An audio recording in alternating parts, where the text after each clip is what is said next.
Et salut tout le monde, c'est Matler Cycling. Aujourd'hui on se retrouve pour une nouvelle vidéo, on se retrouve pour un nouveau débrief de course, le débrief de la course de Cerisy-Belle-Étoile. Cette course était ouverte aux Open 3, aux Access 1 et aux Access 2, elle a été courue le dimanche 26 mars. L'une des particularités qui faisait toute la difficulté de cette course, c'était le vent à ce moment-là, car en effet il y avait un assez fort vent qui nous venait ici là de 3/4 face, qui va vraiment nous balayer pendant une bonne partie de la course. Il va falloir faire vachement attention au placement, on va voir que ça va me porter préjudice à un moment donné. De même, ce circuit est difficile. Je pense honnêtement que c'est l'un des circuits les plus difficiles sur lequel j'ai pu faire la course depuis le début que je cours. Et ce qui m'a surpris sur cette course, c'est que c'est parti fort directement. Là, on voit qu'on est déjà à plus de 50 km/h. Faut dire qu'on est plus ou moins dans une descente.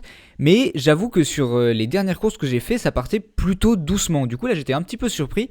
Et on voit que là, je suis du mauvais côté de la route, je suis face au vent.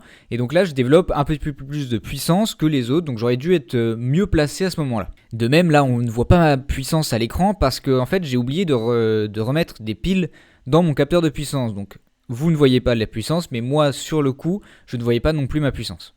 Après 1 km de course, on commence directement à entrer dans le vif du sujet parce que, vous allez le voir, cette course était vachement vallonnée. Il y avait des bosses partout. Il y avait juste une grande portion, la grande portion haute que vous voyez bien droite, où là c'était une route toute droite où il n'y avait pas vraiment de boss, mais sinon c'était que du vallon, que des routes un petit peu sinueuses, ce qui rendait ce parcours très difficile. D'ailleurs, je suis désolé de vous embêter avec ça, mais si la vidéo vous plaît, n'hésitez pas à liker et à vous abonner pour voir toutes les vidéos qui vont sortir tout au long de l'année, ainsi qu'à commenter ce que vous en avez pensé si vous voulez. Et là, je vous laisse avec la suite de la vidéo. Et donc après la première bosse du circuit, d'environ 1 km avec le vent qui nous venait de la gauche, on se retrouve sur une portion droite où là, on a le vent quasiment complètement dans notre dos. Et du coup là, ça va visser directement très fort dès le premier tour. Et là, j'avoue que j'étais pas chaud, je sais pas, ce jour-là, j'étais pas très à l'aise sur mon vélo. Dans les premiers tours, j'étais pas très bien.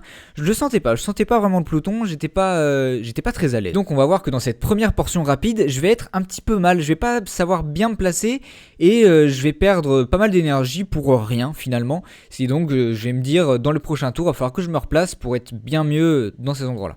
Et un petit peu plus loin sur la portion rapide, il y a un petit groupe qui s'est détaché à l'avant. Ça fait un petit effet de bordure, mais là à ce moment-là je ne panique pas, je sais que je suis dans les roues et que de toute manière le S-Camp, donc mon club, on n'est pas les plus représentés. Donc finalement c'est pas à nous de faire la chasse aux échappés et du coup j'attends que des clubs plus représentés prennent le relais et nous ramènent sur le groupe de tête. Surtout qu'en ayant parcouru seulement 5 km, je savais que de toute manière tout le monde était frais, donc finalement il n'y avait pas de souci à se faire. On se retrouve quelques kilomètres plus loin dans une des portions montantes de ce circuit. Et donc là c'est une portion où il va vraiment falloir tout le temps être à gauche parce que le vent nous vient de la droite. Et toujours pareil, il faut être le plus abrité possible parce que ce jour-là ça ventait pas mal.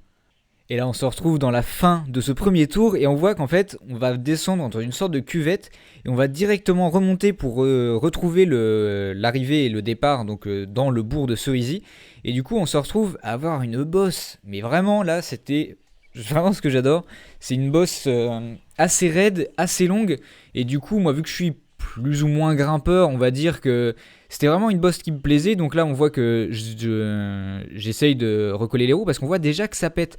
Parce que c'est ça aussi qu'il faut savoir. Sur ce circuit, sur ce premier tour, je crois qu'on avait déjà perdu 4 gars juste dans les accélérations et dans les bosses. Du coup c'est vraiment un circuit très difficile. Et là on voit que vraiment il y a des gens qui se font lâcher. C'est compliqué, c'est vraiment un circuit compliqué. Et d'ailleurs on va voir que sur la fin je crois qu'on va être mais à peu près la moitié du peloton qui vont réussir à finir dans des groupes bien composés, quoi. Sinon, ça va être complètement éparpillé partout. Je vous avais parlé du facteur vent qui allait être important durant cette course, et on voit que là, c'est très important parce que on est dans la descente, mais finalement, on n'est pas vraiment, on peut pas se reposer parce qu'il y a tellement de vent que le peloton est en file indienne et on est toujours obligé d'être engagé dans un effort parce que sinon, on est lâché du peloton, quoi. Parce qu'en effet, quand il y a du vent comme ça, c'est complètement propice aux bordures, il faut pas se relâcher parce que sinon ça va être impossible de revenir dans le peloton. Et donc là je vais profiter d'une petite accalmie pour commencer à remonter des places parce que souvenez-vous au tour précédent j'étais un petit peu dans le mal, du coup là je me débrouille pour essayer d'être le plus devant du peloton. Donc là on voit qu'en plus on est abrité à notre gauche, il y a des haies, il y a des arbres, il y a des maisons, donc finalement là je suis pas trop impacté par le vent. Mais par contre il va falloir faire attention parce que évidemment quand ça va se remettre à visser, ça va se remettre à visser à droite de la route et du coup je vais me retrouver un petit peu toujours plus écarté du peloton. Parce que là, on a l'impression que je suis bien placé, mais finalement, je suis pas si bien placé que ça. 1 kilomètre plus tard, comme je vous l'avais dit, ça commence à visser à droite de la route vu que le vent vient de gauche. Et là, on voit que ça commence à péter. Et donc là, c'est les prémices des dangers à venir. Donc dans ces endroits-là, faut vraiment rester placé parce que sur cette bosse, le vent plus l'inclinaison fait vraiment des dégâts fatals. Durant ce deuxième tour, sur la portion rapide, on n'a pas atteint les mêmes vitesses qu'au tour précédent. Du coup, ça m'a permis vraiment de me replacer à l'avant. Et là, je suis beaucoup plus à l'aise. Donc là, vous allez me dire, ouais, mais là, t'es pas abrité du vent.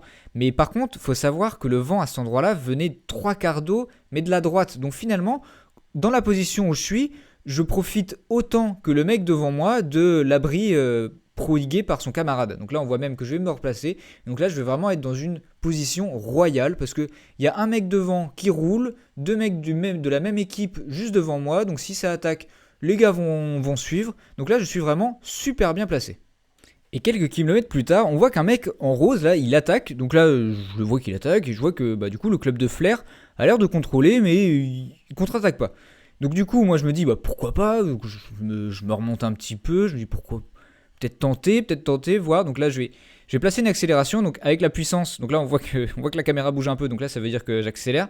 Donc on voit pas que j'accélère, mais finalement, en fait, à ce moment-là, je tape une attaque, je regarde directement derrière moi et je vois que ça a enquillé tout de suite dans ma roue. Ils n'ont pas voulu me laisser partir. Donc dans ces moments-là, il faut aussi savoir abandonner l'attaque, parce que là, ça allait aboutir à rien. Ils étaient 3-4, je crois, derrière moi en plus, à pouvoir bien se relayer pour me suivre. Donc finalement, je décide de revenir dans le peloton et de les suivre parce qu'ils ont l'air vraiment déterminés à ramener tous ceux qui pourraient s'échapper.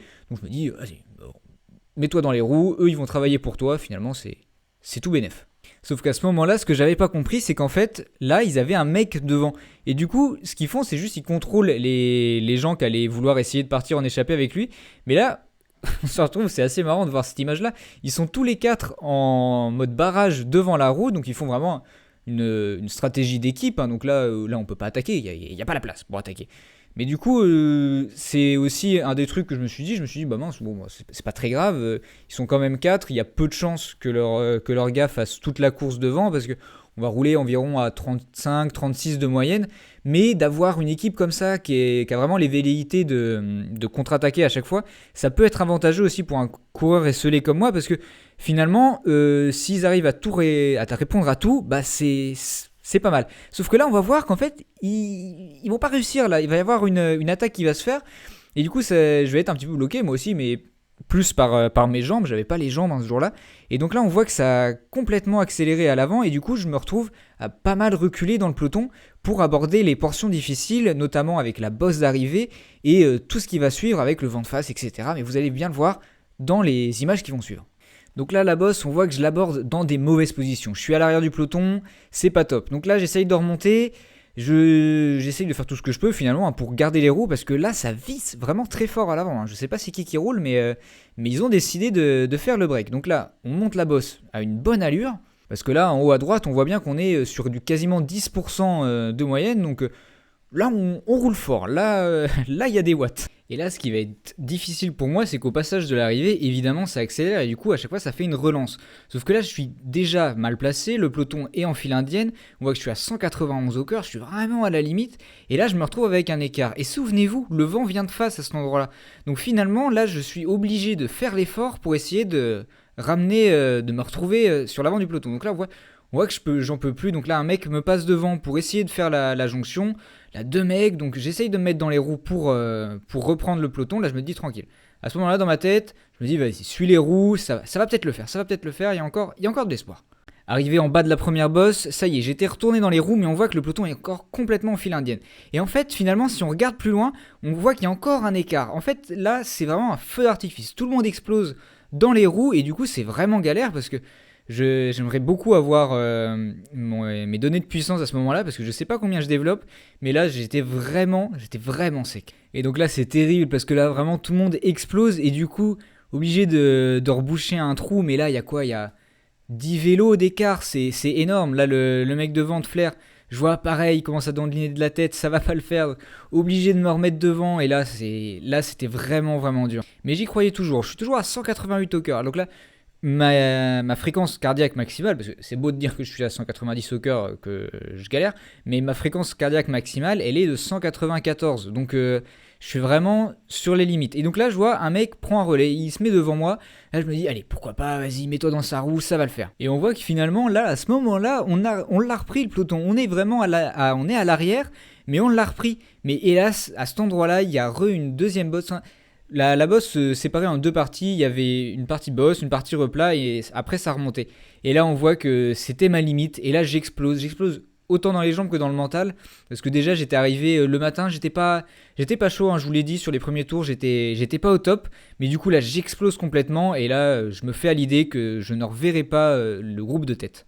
Mais attention, c'est pas la fin de la course pour autant, parce que finalement, dans cette portion plate, je vais me faire rattraper par un petit groupe qui me suivait. Et donc avec ce petit groupe, on va directement se mettre à prendre des relais, à être le plus efficace possible pour limiter l'écart avec le peloton de tête. Car finalement, c'est vrai qu'à ce moment-là, on vient de se faire lâcher, mais le peloton est encore à 50 mètres d'écart, donc tout est encore faisable. Surtout qu'on va arriver sur des bosses, etc. Donc là, dans ces moments-là, faut pas réfléchir. Là, même si on vient de faire des gros efforts avant, on va essayer de récupérer des gens qui se sont fait lâcher, on va essayer de redonner de l'allure et d'aller le plus vite possible. Là, on voit que les relais se passent bien, on commence à tourner et on va essayer de rattraper ce peloton qui vient de s'écarter. Sur ces images vues de l'extérieur, on voit le peloton de tête qui est en train de passer sur l'une des bosses de ce circuit et on va nous voir qu'on n'est pas vraiment très très loin d'eux. On est à une vingtaine de secondes d'écart entre la tête de leur peloton et la tête de nous, sauf qu'on voit qu'on va pas du tout à la même allure, hein. Finalement, on a déjà pris 20 secondes dans juste la portion de plat à haute vitesse, et donc là c'est vraiment compliqué. Donc on voit que c'est moi qui prends les devants sur les portions de montée, parce que finalement c'est un de mes points forts, donc autant que je passe mes relais quand ça monte. Mais on voit que c'est vraiment la galère, surtout qu'à ce moment-là, on voit que la vitesse augmente pas, même si on est sur du plat, parce que là, on se retrouve avec un vent de face, là on l'a vraiment pleine face, et du coup c'est dur quoi, genre, c'est vraiment dur de rattraper le peloton de tête. Et là, au fur et à mesure des tours, on va devoir se faire à l'idée qu'on va pas pouvoir reprendre le peloton de tête, car en effet, nous on est 10 contre 17 personnes à l'avant, qui plus est les plus forts de la course, parce qu'à ce moment-là, ça s'est vraiment fait à la pédale. Et donc du coup, on va pas réussir à reprendre le peloton de tête. Il ne nous reste plus alors que de jouer une 17ème place. Du coup, on va continuer de bien tourner tout au long des tours, histoire de finir la course avec une moyenne respectable. Mais à ce moment-là, il n'y a pas non plus de théorie de faut bien économiser les coups, faut économiser tous ces coups de pédale, rester dans les roues, etc. Parce que finalement, on se bat pour une 17ème place. Du coup, ça vaut vraiment pas le coup, en tout cas pour ma part, de me faire des ennemis pour jouer une petite place comme ça. Néanmoins, c'est toujours des trucs à apprendre pour le futur, c'est toujours une bonne expérience que de jouer une arrivée en boss comme ça. Donc du coup là, je vais pas avoir les images GoPro, mais je vais avoir des images extérieures pour un petit peu vous expliquer comment ça s'est passé. Donc là, c'est pas les images de l'arrivée, mais je vais vous expliquer un peu comment ça s'est passé. Donc dans la descente, juste avant la bosse, avant l'arrivée, donc il y a un gars de Flair qui a lancé une attaque. Du coup là, je l'ai directement suivi. Comme ça, on est arrivé avec un ou deux vélos d'avance dans la montée. Et comme ça, une fois dans la montée, j'ai pu commencer à visser dès le départ, donc j'ai bien tenu la cadence, donc je suis arrivé en premier au virage juste avant l'arrivée. Et comme ça, arrivé en haut du virage en premier, j'ai pu directement remettre une dent et lancer mon sprint, ce qui m'a permis de gagner le sprint du peloton, enfin de ce qui est resté du peloton. Et ce qui me fait donc finir à la 17ème place. Donc j'espère que cette vidéo vous a plu, n'hésitez pas à liker, à vous abonner et à commenter ce que vous en avez pensé. Moi je vous dis à la prochaine pour de nouvelles vidéos, et d'ici là, roulez bien.